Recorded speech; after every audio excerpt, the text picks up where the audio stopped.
जब सर पे जिम्मेदारी बड़ी होती है ना साहब, तो हिसाब से रहना पड़ता है। बहुत कुछ सुनना भी पड़ता है और बहुत कुछ सहना भी पड़ता है। नमस्कार, जय हिंद। मैं हूं आपका दोस्त कवि आदि गणेश। स्वागत करता हूं आप सभी का और प्रारंभ करते हैं आज कक्षा 11 की अपनी पुस्तक चल रही है आरोह है भाग 1 और आज उसका अध्याय अपना 5वां। इससे पहले हमने 4 अध्याय कंप्लीट कर लिए। शेखर जोशी साहब का अध्याय है गलता लोहा, उसको अध्ययन करेंगे हम। उससे पहले आपने अगर अभी तक टेलीग्राम चैनल ज्वाइन नहीं किया है मेरा, तो कवि आदि गणेश हिंदी आपको देवनागरी में लिखना है। अगर सर्च करते हो तो बाकी डिस्क्रिप्शन में आपको लिंक मिल जाएगा, जिस पर 3200 से ज़्यादा लोग जुड़े हुए हैं। उस टेलीग्राम चैनल को आपको ज्वाइन करना है, वहाँ पर मैं सवाल वगैरह कुछ ना कुछ डालता रहता हूँ। पहली बात। दूसरी बात, वीडियो को अभी लाइक कर दें आप, क्योंकि भावनाओं बह जाते हैं। शेयर कर दो सभी दोस्तों के साथ में, और पहली बार देख रहे हो चैनल को सब्सक्राइब कर बेल आइकन क्लिक करो, ऑल नोटिफिकेशन पर क्लिक करो, ताकि हर वीडियो की सूचना मिलती रहे। नए साथी जुड़े हैं उनको मैं बता दूं, अभी तक हमने कक्षा 9, 10 की चारों पुस्तकें कंप्लीट कर ली है। क्षितिज और कृतिका दोनों की 2-2 4 पुस्तकें। कक्षा 11 की हमने वितान कंप्लीट कर ली है और अंतराल भाग 1 कंप्लीट कर ली है, और अभी हमारी चल रही आरोह है भाग 1। इसके अतिरिक्त 3 बजे अपनी ये पाठों वाली क्लास होती है और शाम को 8 बजे काव्य शास्त्र वाली क्लास होती है। 1-2 दिन से मौसम और नेट की दिक्कत की वजह से एक दिन छोड़ के एक दिन अपलोड हो रही है। आज से हम नियमित करने की कोशिश करेंगे उस क्लास को। शाम को काव्य शास्त्र क्लास होती है। इससे पहले हमने हिंदी साहित्य का संक्षिप्त इतिहास, जो कक्षा 11-12 के लिए कॉमन रूप से चली आ रही पुस्तक है, उसको हमने पूरा कर लिया। वो भी आप प्लेलिस्ट में जाकर देख लीजिएगा। चलिए प्रारंभ करते हैं हम इस अध्याय को। देखिए, आप जितने ज़्यादा साथियों को जोड़ेंगे उतना ही अच्छा है, क्योंकि मैं अपने तरीके से बेस्ट दे रहा हूँ, सर्वश्रेष्ठ दे रहा हूँ। तो आप भी प्रयास करें अपने इस परिवार चैनल को और बड़ा बनाने का। कि अंतर की घुमड़ती वेदना को आंखों की राह है बाहर निकाल लेने पर मनुष्य जो भी निश्चय करता है ना, वे भावुक क्षणों की अपेक्षा अधिक विवेकपूर्ण होते हैं। दाजू से ये ली गई है कि अंतर की जो घुमड़ती हुई वेदना है ना, उसको हम आंखों की रास्ते से, आंखों की राह से अगर बाहर निकाल लेते हैं, आंसुओं के माध्यम से निकाल देते हैं, तो अंदर पीड़ा छुपी हुई है। उस समय जो मनुष्य जो भी निश्चय करता है ना, उस समय वे भावुक क्षणों की अपेक्षा है जो अधिक विवेकपूर्ण होते हैं साहब। दृढ़ संकल्पित हो जाते हैं उस समय कि मुझे अब इतने दिन पीड़ा मिली, आज रो धो के इसको ख़त्म करता हूँ और आज संकल्प लेता हूँ कि अब मुझे दोबारा इस वजह से, इस बात की वजह से आंसू नहीं बहाने पड़े। तो वो भावुक क्षणों की अपेक्षा के अधिक विवेकपूर्ण होते हैं। देखिए साहब, शेखर जोशी, जन्म होता 1932, अल्मोड़ा, उत्तरांचल। रचनाओं की बात करें, प्रमुख रचनाएं लिख लीजिए। कोसी का घटवार, ये पूछी गई है रचना। कोसी का घटवार, साथ के लोग, दाजू, जिससे वो पंक्तियों ऊपर वाली ली गई है, हलवाहा, नौरंगी बीमार है। ये सभी क्या है? कहानी संग्रह। जिनमें नौरंगी बीमार है, इसको जरूर ध्यान में रखना। कहानी संग्रह किनका? शेखर जोशी का। ठीक है। एक पेड़ की याद, ये क्या है? शब्द चित्र संग्रह है। शब्द चित्र संग्रह है एक पेड़ की याद। एक पेड़ की याद, नौरंगी बीमार और कोसी का घटवार, ये तीनों जरूर याद रखिएगा। सम्मान की बात करें, पहल सम्मान से नवाजे गए हैं। पिछली सदी का 6वां दशक हिंदी कहानी के लिए युगांतकारी समय था। एक नए युग की शुरुआत थी, जहाँ से साठोतरी चीज़ें प्रारंभ होती है।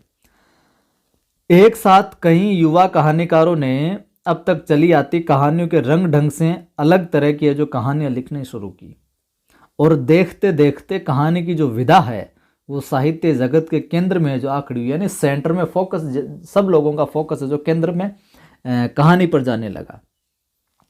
पूरे उठान को नाम दिया गया नई कहानी आंदोलन। और ये जो कहानी विधा केंद्र में आई, कहानी की ओर लोग ज़्यादा देखने लगे, तो उस जो पूरा उठान था कहानी की तरफ केंद्रस्थ जो लोग हो रहे थे, उसको क्या नाम दिया? नई कहानी आंदोलन। इस आंदोलन के बीच उभरी हुई प्रतिभाओं में शेखर जोशी का स्थान है जो अन्यतम था, प्रमुख था एक तरीके से। उनकी कहानियाँ नई कहानी आंदोलन के प्रगतिशील पक्ष का प्रतिनिधित्व करती है। नोट कर लीजिए इस लाइन को, अंडरलाइन कर लीजिए। उनकी यानी शेखर जोशी की जो कहानियाँ है ना, वो नई कहानी जो आंदोलन है उसके जो प्रगतिशील पक्ष है उसका प्रतिनिधित्व करती है। समाज का मेहनतकश और सुविधाहीन तबका उनकी कहानियों में जो जगह पाता है। जैसे कि मैंने कहा, जल्दी हम नवीन हिंदी व्याकरण भी प्रारंभ करेंगे, अब उस किताब के माध्यम से करेंगे, पीडीएफ के माध्यम से करेंगे, मैं आपको समझाता चलूँगा बहुत अच्छे तरीके से। आगे हम बात करें तो निहायत सहज एवं आडंबरहीन भाषा शैली में वे सामाजिक यथार्थ के बारीकियों को पकड़ते और प्रस्तुत है जो करते रहते हैं। उनकी रचना संसार से गुजरते हुए समकालीन जनजीवन की बहुविध विडंबनाओं को महसूस किया जा सकता है, और ऐसा करने में उनकी जो प्रगतिशील जीवन दृष्टि है, प्रगतिशील जो सोच है, दृष्टिकोण है, वो यथार्थबोध का है, जो उसका बड़ा योगदान है उसके अंदर। ठीक है। शेखर जी की हम कहानियों में बात करें तो विभिन्न भारतीय भाषाओं के अतिरिक्त अंग्रेजी ले लो, पोलिश ले लो और रूसी, इनमें है जो अनुदित हो चुकी है। तो शेखर जी की जो कहानियां है वो अंग्रेजी, पोलिश, रूसी में भी अनुदित हो चुकी है, ट्रांसलेट हो चुकी है। उनकी प्रसिद्ध कहानी दाजू पर चिल्ड्रंस फिल्म सोसाइटी द्वारा फिल्म का निर्माण भी हुआ है। तो ये जरूर ध्यान में रखना, दाजू क्या है, एक कहानी है। क्या है? कहानी है शेखर साहब की, और इस पर चिल्ड्रंस फिल्म सोसाइटी द्वारा फिल्म का निर्माण भी किया गया है। तो ध्यान में रखना दोनों चीज़ों को। आज हम जो अध्याय देखेंगे, गलता लोहा। गलता लोहा शेखर जोशी की कहानी कला का एक क्या प्रतिनिधि नमूना है, प्रतिनिधि नमूना है कि इस कहानी इस तरीके से हो सकती है।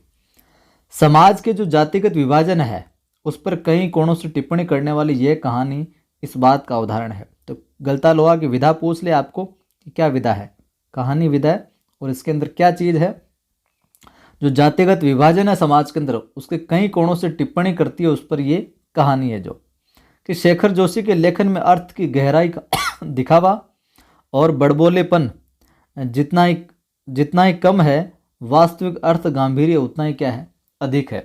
बड़बोलापन कम प्रकट हुआ है इनकी कहानी में, जबकि वास्तविक अर्थ और गंभीरता ज़्यादा देखने को मिली है।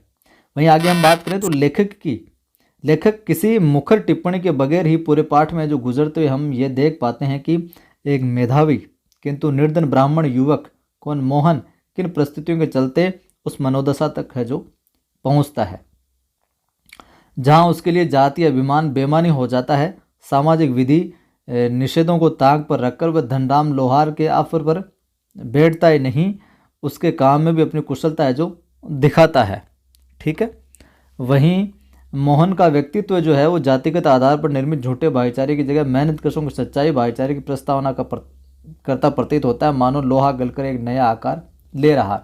यहाँ से जरूर ध्यान में रखना, पूछा जा सकता है क्या कि मोहन का जो व्यक्तित्व है ना वो जातिगत आधार पर निर्मित झूठे भाईचारे की जगह मेहनत कशों के सच्चे भाईचारे की प्रस्तावना का प्रतीत होता है, प्रस्तावना करता प्रतीत होता है। तो ये पंक्तियां देकर पूछा जा सकता है कि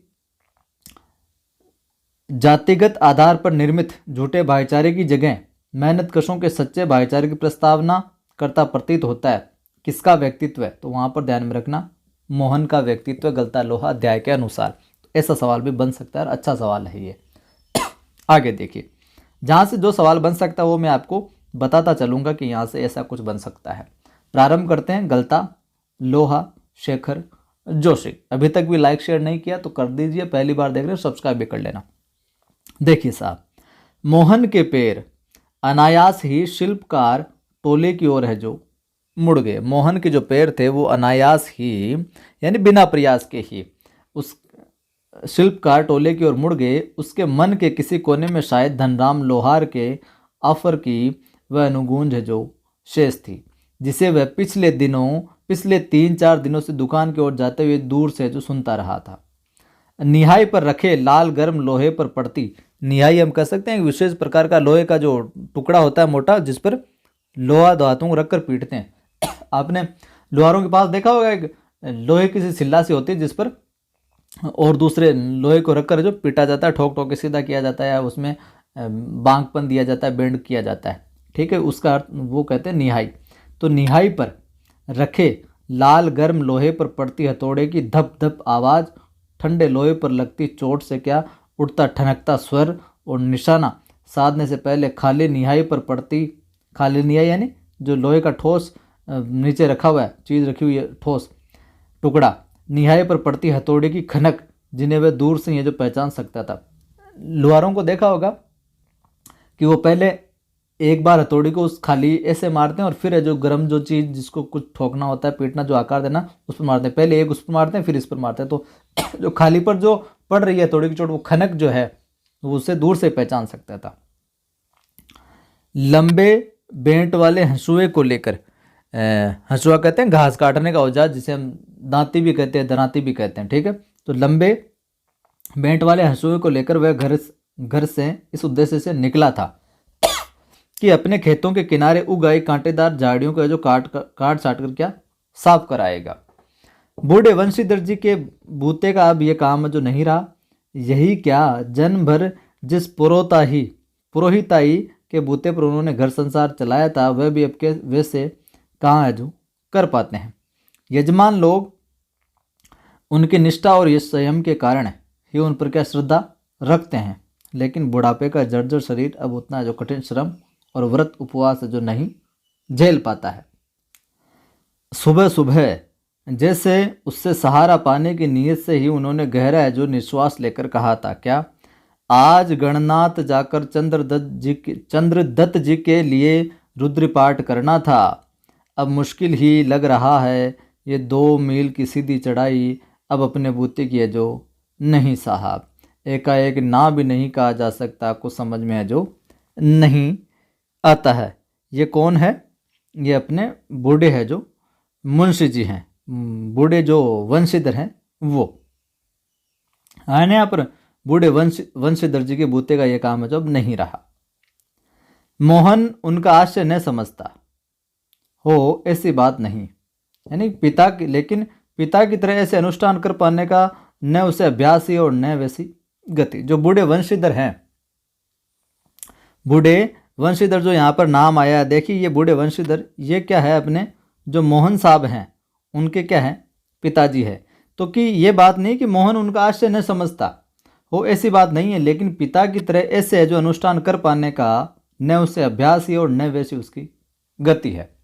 पिता की बातें सुनकर भी उसने उसका भार है जो हल्का करने का कोई सुझाव नहीं दिया। जैसे हवा में बात है जो कह दी गई हो, वैसे ही क्या अनुत्तरित रह गई हो, बिना कोई उत्तर के ऐसे ही चल दिया, ठीक है। लेकिन पिता का भार हल्का करने के लिए वह खेतों की ओर चला था कि वो काम तो नहीं होता मुझसे, लेकिन पिताजी का थोड़ा भार कम कर दो, तो उस वजह से वो क्या खेतों की ओर चला था। लेकिन हंसुए की धार पर हाथ फेरते हुए उसे लगा कि वह पूरी तरह क्या कुंद हो चुकी है। जो दांती थी उस पर हाथ फेरा धार के ऊपर, तो लगा कि यार इसकी दांती तो बिल्कुल, धार जो है बिल्कुल खत्म हो चुकी है, मोटी सी हो चुकी है।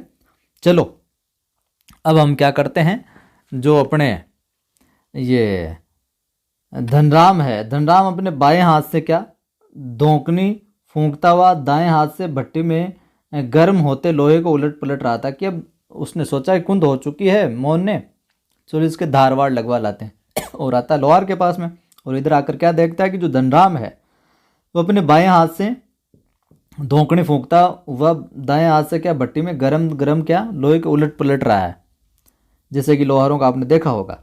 और मोहन भट्टी से दूर हटकर एक खाली कनिस्तर के ऊपर बैठा, एक पीपे के ऊपर, एक लोहे के डिब्बे के आकार पर पीपे के ऊपर बैठा, उसकी कारीगरी को पार की निगाहों से देख रहा था, बिल्कुल बारीकी से देख रहा था कि ये क्या क्या करता है, ठीक है। और ऊपर जो आया था रुद्रपाठ, यानी एक भगवान, अब रुद्र का पता है आपको, भगवान शिव से जुड़ा हुआ है, तो शिव से संबंधित साधना कह सकते हैं। मास्टर त्रिलोक सिंह तो अब गुजर गए होंगे, मोहन ने पूछा। मोहन का कथन है, पूछ लिया जाए कि मास्टर त्रिलोक सिंह तो अब गुजर गए होंगे, किसका कथन है? मोहन का। और धनराम के यहाँ पर ये चर्चा शुरू हो रही है साहब। वे दोनों अब अपने बचपन की दुनिया में लौट आए थे। कौन वे दोनों? कौन? धनराम और ये अपने मोहन। धनराम की आंखों में एक चमक सी आ गई। ये पंक्ति पूछी जा सकती, ध्यान में रखना। वे दोनों अब अपने बचपन की दुनिया में लौट आए थे, तो यहाँ पर दोनों कौन है? धनराम और मोहन। धनराम की आंखों में एक चमक सी आ गई और वह बोला, माँ साहब भी क्या आदमी थे लल्ला। माँ साहब भी यानी माड़ साहब भी, गुरुजी भी क्या आदमी थे लल्ला। अभी पिछले साल ही वो गुजरे हैं। सच कहूँ आखिरी दम तक उनकी छड़ी का डर है जो लगा ही रहता था, यानी कि जिस छड़ी से वो मारते थे ना, अभी तक भी लग रहा था कि गुरुजी कहीं मिल जाए, तो वो छड़ी का जो भय था, डर था, वो हमेशा बना रहा। दोनों हो होकर हंसती है साहब, दोनों को हंसी है कि हाँ यार। कुछ क्षणों के लिए वे दोनों ही जैसे किसी बीती हुई दुनिया में लौट गए हो। गोपाल सिंह की दुकान से हुक्के का आखिरी कश खींचकर त्रिलोक सिंह स्कूल की चारदीवारी में उतरते हैं। थोड़ी देर पहले तक धमाचौकड़ी मचाते, उठापटक करते और बांज के पेड़ों की टहनियों पर झूलते बच्चों को जैसे सांप सूंघ गया है, कड़े स्वर में वे पूछते हैं, प्रार्थना कर ली तुम लोगों ने? आगे देखिए, त्रिलोक सिंह जो नाम है ना, ऊपर आया था ना, मतलब ये गुरुजी है उनके, माँ साहब, ठीक है। प्रार्थना कर ली तुम लोगों ने? ये जानते हुए भी कि यदि प्रार्थना हो गई होती तो गोपाल सिंह की दुकान तक उनका समेश्वर है जो पहुंचता ही। त्रिलोक सिंह घूर घूर के एक एक लड़के को देखते हैं, फिर वही कड़कदार आवाज, मोहन नहीं आया आज, मोहन नहीं आया। आवाज किसकी आवाज है? माँ साहब की। माँ साहब कौन? अपने त्रिलोक सिंह साहब, ठीक है। मोहन उनका चहेता शिष्य था, मोहन उनका चहेता शिष्य था। तो मोहन किन का चहेता शिष्य था? त्रिलोक सिंह का, ध्यान में रखना। पुरोहित खानदान का कुशाग्र बुद्धि का बालक, पढ़ने में ही नहीं गायन में भी बेजोड़, गाने में भी पारंगत था मोहन, और पुरोहित खानदान का था, ये भी ध्यान में रखना। ये हमने पार्ट में शुरुआत में देख लिया था, ब्राह्मण परिचय में देखा, ब्राह्मण परिवार से संबंध रखता था मोहन। त्रिलोक सिंह मास्टर ने उसे पूरे स्कूल का क्या मॉनिटर बना रखा था? पूरे स्कूल का मॉनिटर किसे बना रखा था? मोहन को बना रखा था। ये सवाल भी पूछा जा सकता है। और वही सुबह सुबह हे प्रभु आनंद दाता ज्ञान हमको दीजिए का पहला स्वर उठाकर प्रार्थना शुरू है जो करता था। कौन सी प्रार्थना? हे प्रभु आनंद दाता ज्ञान हमको दीजिए। ये प्रार्थना का पहला स्वर वही उठाता था, ठीक है। मोहन माफ कीजिए, मोहन को लेकर मास्टर त्रिलोक सिंह को बड़ी उम्मीदें थी कि यह कुछ जीवन में बड़ा करेगा, और कक्षा में किसी छात्र को कोई सवाल न आने पर वही सवाल वे मोहन से पूछते और उनका अनुमान सही निकलता। मोहन ठीक ठीक उत्तर देकर उन्हें संतुष्ट कर देता, और तब वे उस फिसड्डी बालक को दंड देने का भार भी क्या मोहन पर डाल देते कि बता मोहन, क्या सजा दी जाए, इसको मार दिया जाए या छोड़ दिया जाए, बोल गलती करने वाले तेरे साथ क्या सलूक किया जाए। ये मोहन पर डाल दे कि मोहन तू बता दे, तू कहेगा वही कर देंगे इसके साथ। पकड़ इसका कान और लगवा इससे 10 उठक बैठक, वे आदेश दे देते। धनराम जी भी उन अनेक छात्रों में से एक था, सपाटे था मोहन का, जिसने त्रिलोक सिंह मास्टर के आदेश पर अपने हमजोली मोहन के हाथों कई बार जो बेंत खाई थी, लकड़ी की छड़ी की मार खाई थी, और कान जो खिंचवाए थे। मोहन के प्रति थोड़ी बहुत ईर्ष्या रहने पर भी धनराम क्या प्रारंभ से ही उसके प्रति क्या स्नेह और आदर का भाव रखता था। अब थोड़ी बहुत ईर्ष्या तो थी, लेकिन फिर भी आदर का भाव था, स्नेह का भाव था। इसका एक कारण शायद ये था कि बचपन से ही मन में बैठा दी गई जातिगत हीनता के कारण धनराम ने कभी मोहन को अपना प्रतिद्वंदी जो नहीं समझा, बल्कि वह इसे मोहन का क्या अधिकारी समझता था कि ब्राह्मण है, उच्च कुल का है, ठीक है। बीच बीच में त्रिलोक सिंह मास्टर का यह कह देना साथ में कि मोहन एक दिन बहुत बड़ा आदमी बनकर स्कूल और उनका नाम ऊंचा करेगा, धनराम के लिए किसी और तरह से सोचने की गुंजाइश नहीं है जो रखता था कि कुछ और भी सोचे इनके विषय में कि बस हाँ बढ़िया आदमी है, बड़ा आदमी है, ये तो कुछ विशेष है मोहन तो। और धनराम वह गांव के दूसरे जो खेतीहर या मजदूर परिवारों के लड़कों की तरह क्या किसी प्रकार तीसरे दर्जे तक ये जो स्कूल का मुँह है जो देख पाया था, तीसरे दर्जे तक ही। तो ये भी ध्यान में रखना, कौन? धनराम। त्रिलोक सिंह मास्टर कभी कभार ही उस पर विशेष ध्यान देते थे। एक दिन अचानक ही उन्होंने पूछ लिया था, धनवा तेरा का पाड़ा सुना तो? धनवा तेरा का पाड़ा सुना तो कथन किसका है? मास्टर त्रिलोक सिंह का। ध्यान में रखना, धनवा तेरा, और धनवा कौन है यहाँ पर? धनराम।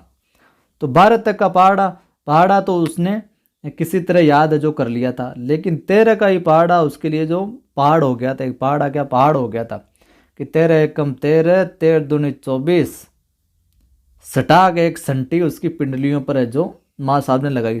फटाक से एक जो छड़ी थी, बेंत थी, उसकी पिंडियों पर चिपकाई साहब, और वह टूट गई। पहले हमें तो मार पड़ी नहीं हालांकि बेंत, लेकिन जब हम छोटे थे 10वीं 12वीं तक थे तब हमारे भी गुरुजी यही करते थे जो इसमें आगे आएगा। गुस्से में उन्होंने आदेश दिया मार साहब ने, त्रिलोक सिंह जी ने, कि जा नाले से एक अच्छी मजबूत संटी है जो लकड़ी तोड़कर ला, फिर तुझे जो तेरे का पाड़ा याद करवाता हूँ। हमारे साथ भी मतलब हमारे स्कूल में भी ऐसा ही था, गुरुजी बोलते थे जाओ बेटा वो शीशम रही, शीशम की डाली तोड़ के लाओ, जिसको मार पड़नी थी उसी से तोड़वा के लाते थे। अब पतली सी टूटने वाली ले आए तो फिर ज़्यादा पड़ती थी, और बढ़िया से तगड़ी सी लानी पड़ती थी कि गुरुजी हाँ ठीक, क्या पता गुरुजी माफ़ भी कर दी कि तगड़ी लेके आए, बस उसी से फिर ठुकाई होती, जिसकी ठुकाई होनी थी उसी से मंगवाते थे। याद करता हूँ, याद कराता हूँ तुझे अभी। त्रिलोक सिंह मास्टर का यह सामान्य नियम था भाई साहब, क्या सजा पाने वाले को ही अपने लिए हथियार भी जुटाना होता था। ये बहुत ही महत्वपूर्ण है, नोट कर लीजिए साहब, या अंडरलाइन कर लीजिए, लिख लीजिए। क्या त्रिलोक सिंह मास्टर का ये सामान्य नियम था? तो पूछ लिया जाए त्रिलोक सिंह मास्टर का क्या नियम था? सामान्य नियम ये था कि जो सजा पाने वाला होता था ना उसको ही अपने लिए हथियार भी जुटाना होता था मार खाने के लिए। और जाहिर है बलि का बकरा अपने से अधिक मास्टर के संतोष को ध्यान में रखकर टहनी का जो चुनाव ऐसे करता जैसे वह अपने लिए नहीं बल्कि किसी दूसरे को दंडित करने के लिए हथियार का जो चुनाव कर रहा हो। ठीक है, धनराम की मंद बुद्धि रही हो या फिर मन में बैठा हुआ डर कि पूरे दिन घोटा लगाने पर भी उसे जो तेरा का पाड़ा याद नहीं हो पाया था, पूरे दिन प्रयास करने के बाद भी तेरे का पाड़ा जो याद है नहीं हो पाया था। छुट्टी के समय जब माँ साहब ने उससे दोबारा पहाड़ा सुनाने को कहा तो तीसरी पीढ़ी तक है जो तीसरी सीढ़ी तक पहुँचते पहुँचते फिर वह लड़खड़ा गया। मतलब 13 कम 13 13 दूनी 26 और फिर 39 तक आते आते उसने कुछ और ही बोल दिया था। लेकिन इस बार मास्टर त्रिलोक सिंह ने उसके लाए हुए बेंत का उपयोग करने के बजाय जबान की चाबुक लगा दी थी। क्या कि तेरे दिमाग में तो लोहा भरा है रे, विद्या का ताप कहाँ लगेगा इसमें। तो तेरे दिमाग में तो लोहा भरा है रे, विद्या का ताप कहाँ लगेगा इसमें। किसका कथन है? त्रिलोक सिंह का कथन है। किसको कह रहे हैं? धनराम को कह रहे हैं। तो जरूर ध्यान में रखना, इस कथन को पूछा जा सकता है। ये अपने थैले से 5-6 दरांतियाँ निकाल कर उन्होंने धनराम को दाढ़ लगा लाने के लिए जो पकड़ा थी। गुरुजी ने दी ये दरांतियाँ ले जा और इनके दाढ़ लगा के ले आना, तो तेरे बस की बात नहीं है। यहाँ पर किताबें, किताबों की विद्या का ताप लगाने की सामर्थ्य धनराम के पिता की नहीं थी। ठीक है, तो धनराम हाथ पैर चलाने लायक हुआ ही था कि बाप ने उसे धोंकने फूंकने या सान लगाने के कामों में जो उलझाना शुरू कर दिया था। धोंकनी यानी जो लुहार या जो सुनार होते हैं ना, वो आग दहकाने वाले लोहे की या बांस की जो नली आपा जी हाँ बिने जैसे कि अपन घरों में उसको बोलते हैं जैसे कि धोंकने, वैसे तो कह दिया कि हमने लुहार या सुनार जो आग दहकाने वाले जो लोहे की बांस की एक नली सी होती है वो, और हम घरों में जो चूल्हे में काम लेते हैं भोगली कर सकते हैं उसे। ठीक है, वो तो इन कामों में लगा दिया था उसे शुरू से ही धनराम के बापू ने। और फिर धीरे धीरे हथौड़े से लेकर गन चलाने की जो विद्या है वो सिखाने लगा। फर्क इतना ही था कि जहाँ मास्टर त्रिलोक सिंह उसे अपनी पसंद का बेंत चुनने की छूट दे देते थे, वहाँ गंगाराम इसका चुनाव स्वयं है जो करते थे। और जरा भी गलती होने पर छड़ बेंत हत्ता जो भी हाथ लग जाता उसी से अपना प्रसाद है जो दे देते थे। एक दिन गंगाराम है जो अचानक चल बसे। ये गंगाराम कौन है साहब? धनराम के पिता।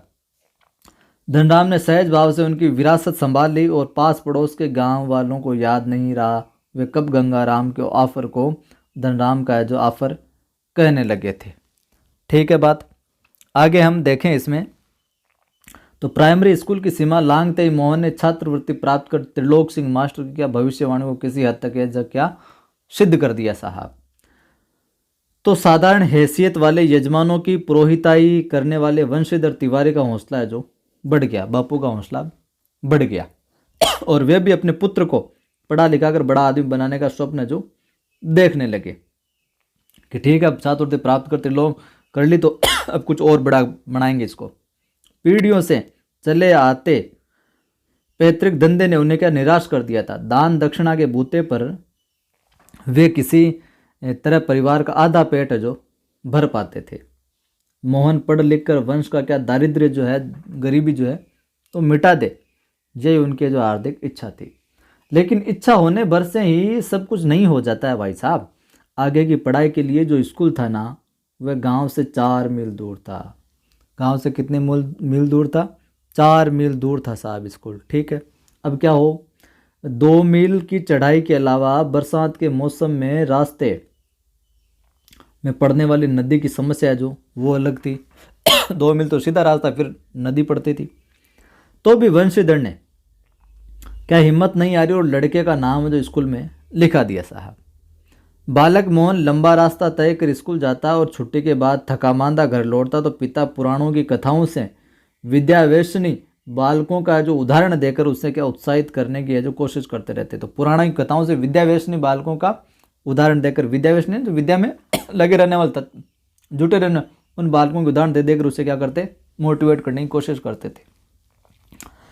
तो वर्षा के दिनों में नदी पार करने की कठिनाई को देखते हुए फिर क्या वंशीधर ने नदी पार के गांव में एक यजमान के घर पर मोहन का जो डेरा तय कर दिया था कि यार बच्चे को परेशानी होती है, नदी पार है, किसी परिचित के यहाँ पर उसका डेरा है जो तय कर दिया, नहीं पढ़ने लिखने की व्यवस्था कर दी कि तू अब यहीं रहेगा। तो घर के अन्य बच्चों की तरह मोहन खा पी कर स्कूल जाता और छुट्टियों में नदी उतार पर होने पर, नदी जब का उसका भाव कम होता तो गाँव में जो लौट आता था। संयोग की बात है कि एक बार छुट्टी के पहले दिन जब नदी का पानी है जो उतार पर ही था और मोहन कुछ घसियारों के साथ जो नदी पार घसियारों के साथ नदी पार कर रहा था, यानी घास काटने का काम करने वाले लोगों के साथ, घसियारे घास काटने का काम करने वाले लोगों के साथ नदी पार जो कर रहा था, तो पहाड़ी के दूसरी ओर भारी वर्षा होने के कारण अचानक नदी का पानी है जो क्या बढ़ गया साहब। और पहले नदी की धारा में झाड़ झंझाड़ और पतेल आने शुरू किए, पत्ते वगैरह आने शुरू हुए। तो फिर क्या हुआ, अनुभवी घसियारों ने तेजी से पानी को काटकर आगे बढ़ने की जो कोशिश की, लेकिन किनारे पहुंचते न पहुंचते मटमेले पानी का जो रेला उन तक जो आ ही पहुंचा। वे लोग किसी प्रकार से कुशल इस पार पहुंचने में जो सफल हो सके, मरते मरते बचे थे, यूं समझा। और इस घटना के बाद वंशीधर जो घबरा गए, पिता घबरा गए और बच्चे के भविष्य को लेकर क्या चिंतित होने लगे कि यार मोहन का मामला तो लपड़ा गड़बड़ हो जाएगा अगर ऐसे मामला रहा तो फिर क्या होता है कि बिरादरी के एक संपन्न परिवार का युवक, उन्हीं के बिरादरी का एक संपन्न परिवार का युवक रमेश उन दिनों लखनऊ से क्या छुट्टियों में गांव आया हुआ था। रमेश लखनऊ से छुट्टियों में क्या गांव आया हुआ था, उन्हीं के परिवार के बिरादरी का लड़का।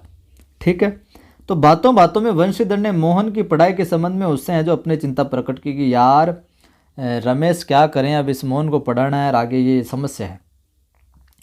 तो उसने न केवल अपनी सहानुभूति जतलाई, किसने, रमेश ने, बल्कि उन्हें सुझाव दिया कि वे मोहन को उसके साथ ही लखनऊ भेज दे, कि इसको लखनऊ भेज दो मेरे साथ, सब व्यवस्था कर देंगे हम।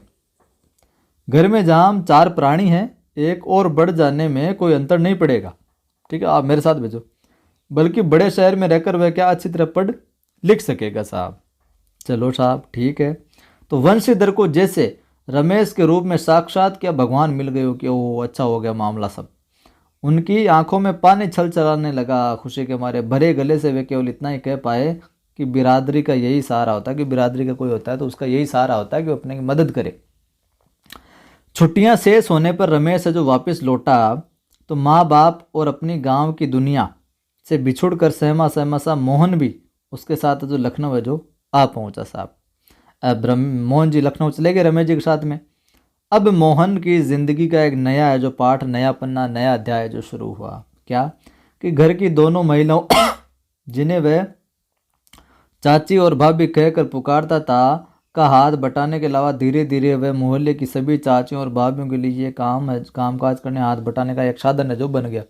कोई चलते ही बोल देता, मोहन थोड़ा दही ला दो बाजार से, मोहन ये कपड़े धोबी को दे आ, मोहन 1 किलो आलू तो ला देना। और दफ्तरी बड़े बाबू की हैसियत वाले रमेश के लिए मोहन को अपना भाई बिरादर बतलाना अपने सम्मान के विरुद्ध जान पड़ता था। अब जो यहाँ पर रमेश जी थे, ये औसत रूप से देखे तो एक दफ्तर के अंदर बाबू थे, बड़े बाबू थे, और वो अब उसको कि ये मोहन तो मेरा भाई है, ये बतलाना उन्हें थोड़ा तो नागवार गुजरा कि ये अपने सम्मान के विरुद्ध हो जाएगा। और उसे घरेलू नौकर से अधिक हैसियत वह जो नहीं देता था, नौकर के समान समझने लगा। इस बात को मोहन भी समझने लग गया था। थोड़ी बहुत जो हिला हवाली करने के बाद जो रमेश ने निकट के एक साधारण से स्कूल में जो उसका नाम लिखवा दिया, और नाम का साधारण सिंपल से स्कूल में जो नाम लिखवा दिया साहब। लेकिन एकदम नए वातावरण और रात दिन के काम के बोझ के कारण गांव का एक मेधावी छात्र शहर के स्कूली जीवन में जो अपनी कोई पहचान है जो नहीं बना सका। यहाँ काम वाम के चक्कर में रह गया वो तो बेचारा। उसका जीवन एक बंधी बंधाई लीक पर है जो चलता रहा। साल में एक बार गर्मियों की छुट्टियों में गांव जाने का मौका भी तभी मिलता जब है जो रमेश या उसके घर का कोई प्राणी, कोई व्यक्ति है जो गांव जाने वाला होता, वरना उन छुट्टियों को भी अगले दर्जे की तैयारी के नाम पर उसे शहर में जो गुजार देना पड़ता था कि अगले साल की तैयारी करें तो अब यहीं रहेंगे, इस चक्कर में वहीं रहना पड़ता। अगले दर्जे की तैयारी तो क्या बहाना भरती है। सवाल रमेश और उसकी गृहस्थी की सुविधाओं असुविधा का था कि ये चला जाएगा तो यहाँ पर काम कौन करेगा, रमेश की लफड़ा हो जाएगा। बात ये थी, लालच आ गया उनको। मोहन ने परिस्थितियों से समझौता कर लिया था साहब, क्योंकि और कोई उसके पास चारा भी नहीं था कि यहाँ से जाएंगे तो फिर लफड़ा हो जाए। घर वालों को अपनी जो वास्तविक स्थिति है वो बतलाकर उनको और दुखी नहीं करना चाहता कि मैं यहाँ पर ऐसे ऐसे रहता हूँ, ये मुझे ऐसा रहता है, ऐसे मैं बात बताऊंगा घर वालों को तो वो क्या और दुखी होंगे। तो वंशीधर उसके सुनहरे भविष्य के लिए सपने देख रहे थे और उधर वंशीधर सोच रहे थे बेटा लखनऊ में पढ़ रहा है, जबरदस्त काम कर रहा है, वो उसके भविष्य के सपने देख रहे हैं। 8वीं कक्षा की पढ़ाई समाप्त कर छुट्टियों में मोहन क्या गांव आया हुआ था। जब वह लौटकर लखनऊ पहुंचा तो उसने अनुभव किया कि रमेश के परिवार के सभी लोग जैसे उसकी आगे की पढ़ाई के पक्ष में जो नहीं है। 8वीं तक तो पढ़ लिया था, गांव आया था, गांव के बाद में जब वापस लखनऊ गया ना वो मोहन, तो ऐसा लगा कि रमेश के घर वाले उससे आगे जो पढ़ाना नहीं चाहते। बात घूम फिरकर जिस ओर से उठती वह इसी मुद्दे पर जरूर खत्म हो जाती कि हजारों लाखों बीए एमए मारे मारे बेकार फिर रहे हैं, आगे पढ़ाई करके क्या होगा। ऐसी पढ़ाई से अच्छा तो क्या आदमी कोई हाथ का काम है जो सीख ले साहब। और रमेश ने अपने किसी परिचित के प्रभाव से उसे एक जो तकनीकी स्कूल में जो भर्ती करा दिया, तकनीकी स्कूल में आईआईटी वगैरह इस तरह का कोई सिस्टम है। मोहन की दिनचर्या में कोई विशेष जो अंतर नहीं आया, वह पहले की तरह स्कूल और घरेलू कामकाज में व्यस्त रहता। धीरे धीरे 1.5-2 वर्ष का यह समय भी बीत गया और मोहन अपने पैरों पर खड़ा होने के लिए कारखानों और फैक्ट्रियों के जो चक्कर लगाने लग गया कि कोई नौकरी मिल जाए।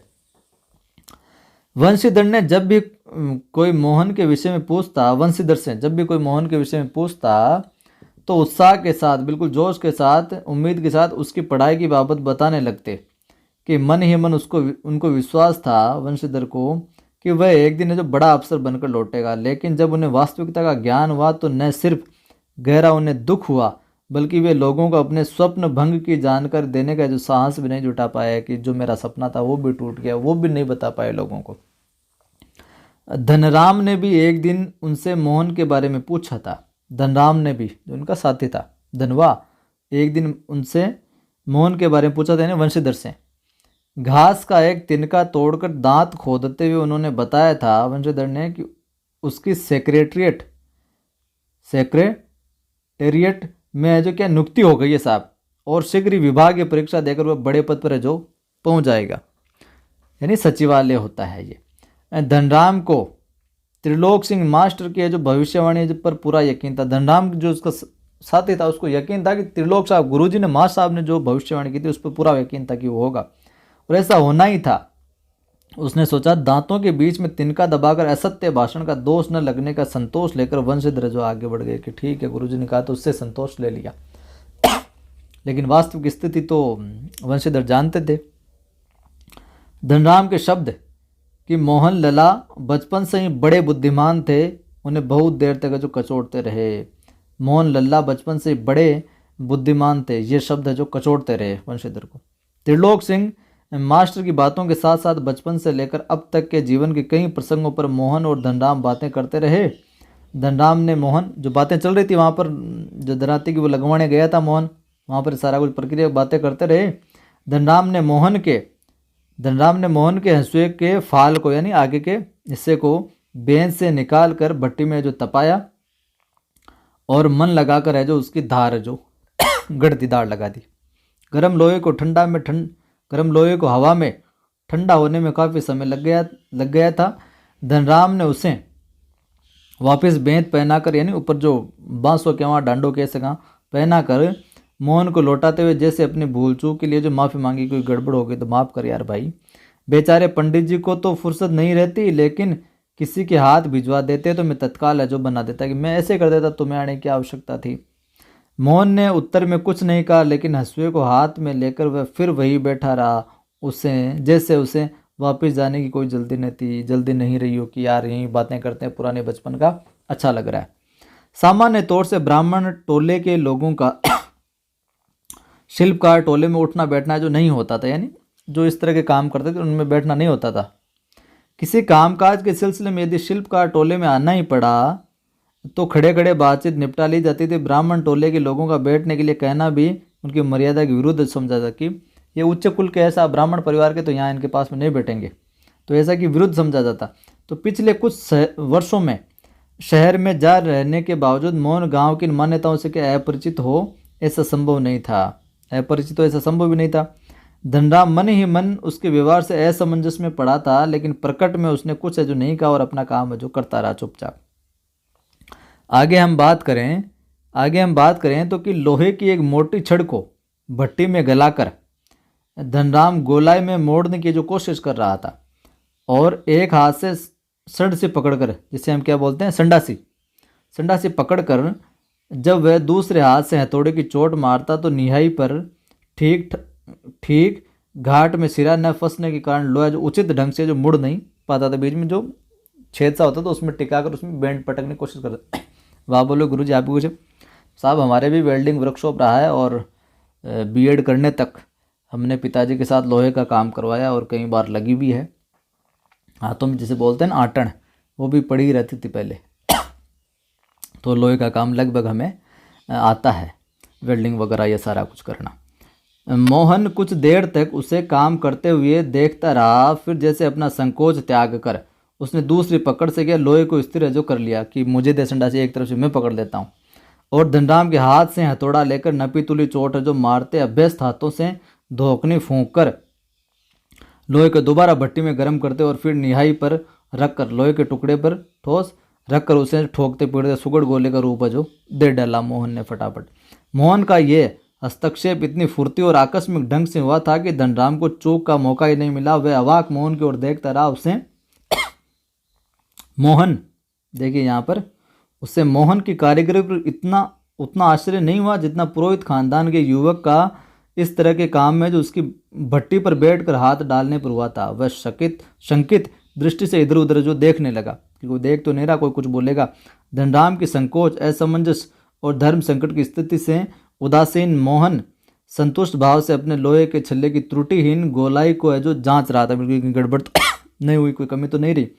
उसने धनराम की ओर अपनी कारीगरी की स्वीकृति पाने की मुद्रा में देखा कि हाँ देख ले धनराम, ठीक हुआ कि नहीं हुआ। उसकी आंखों में एक सृजक की चमक थी, बिल्कुल नई निर्माता की, जिसमें नई स्पर्धा थी और न ही किसी प्रकार का हार जीत का है जो भाव था साहब। तो ये था अपना अध्याय गलता लोहा शेखर जोशी का। कैसा लगा कमेंट करके बताइएगा। और हम देख लेते हैं यहाँ पर शब्द छवि में निहाई, जैसे मैंने बताया, एक विशेष प्रकार का लोहे का ठोस टुकड़ा जिस पर लोहा आदि धातु रखकर पीटते हैं किया जाता। अनायास बिना प्रयास के अनुगूंज, प्रतिध्वनि, हंसुए, घास काटने का औजार, धनाती, दांती, पुरोहित धार्मिक काम करने वाला,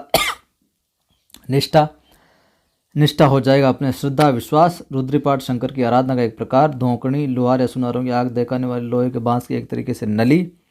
और आगे हम बात करें तो कुशाग्र बुद्धि, तीक्ष्ण बुद्धि वाला, संटी यानी पतली डंडी या छड़ी, प्रतिद्वंदी मुकाबला करने वाला, विद्यावेश पढ़ने में रुचि रखने वाला, घसियार घास काटने वाले काम करने वाले लोग, और सेक्रेटेरिएट यानी सचिवालय, त्रुटिहीन यानी जिसमें कोई कमी न हो। तो ये था अपना पाठ। कैसा लगा कमेंट करके बताइएगा। और अभी तक आपने लाइक नहीं किया तो लाइक ज़रूर किया करें साथियों। लाइक की अपेक्षा तो मैं आपसे करता हूँ, कोई पैसा नहीं लगता, कोई चार्ज नहीं लगता लाइक वाइक करने का। तो ज़्यादा से ज़्यादा लाइक किया करें, सभी दोस्तों के साथ शेयर कर दो, सभी ग्रुप के अंदर किया करें। और पहली बार देख रहे हो चैनल को सब्सक्राइब करो, बेल आइकन क्लिक करो, ऑल नोटिफिकेशन पर क्लिक करो।